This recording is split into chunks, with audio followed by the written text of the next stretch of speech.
નમસ્કાર, હું છું ધ્રુવી અને આપ જોઈ રહ્યા છો ગુજરાત સુરક્ષિત. આજે વાત કરવી છે એવા સમાચારની જેણે આખા દેશનું ધ્યાન ખેંચ્યું છે.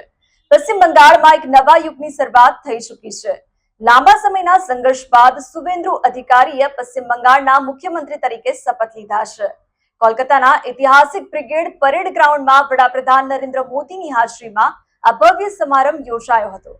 પણ સવાલ તો એ થાય છે કે શુવેન્દુની ટીમમાં કોણ કોણ સામેલ છે અને શું છે આ નવી સરકારનો માસ્ટર પ્લાન? આવો જોઈએ આ ખાસ રિપોર્ટમાં. કોલકાતાનો આ નજારો કંઈક અલગ જ હતો. હજારોની મેદની વચ્ચે જ્યારે શુવેન્દુ અધિકારીએ પદ અને ગોપનીયતાના શપથ લીધા ત્યારે આખું મેદાન જય શ્રી રામના નારાથી ગૂંજી ઉઠ્યું હતું. શુવેન્દુ અધિકારી, જેઓ એક સમય મમતા બેનર્જીના ખાસ ગણાતા હતા, આજે તેમણે બંગાળની કમાન સંભાળી લીધી છે. તેમની સાથે 5 અન્ય દિગ્ગજ નેતાઓએ પણ મંત્રી તરીકે શપથ લીધા છે, જે બંગાળના અલગ અલગ વિસ્તારોનું પ્રતિનિધિત્વ કરે છે.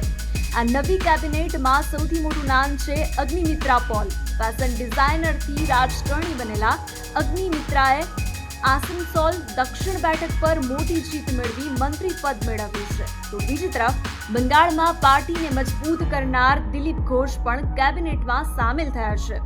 આ સાથે જ ઉત્તર બંગાળના યુવા ચહેરો નાસિદ પ્રામાણિક, જેઓ કેન્દ્રીય મંત્રી રહી ચૂક્યા છે, તેમણે શપથ લીધા છે. આ ઉપરાંત અશોક કીર્તનિયા અને આદિવાસી નેતા ખુદીરામ ટુંડુને મંત્રી બનાવી સરકારે દરેક વર્ગને સાંધવાનો પ્રયાસ કર્યો છે.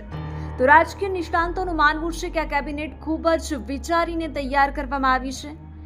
SC/ST સમુદાયના નેતાઓને સ્થાન આપીને ભાજપે બંગાળના અંતરિયાળ વિસ્તારોમાં પોતાનો પાયો મજબૂત કર્યો છે.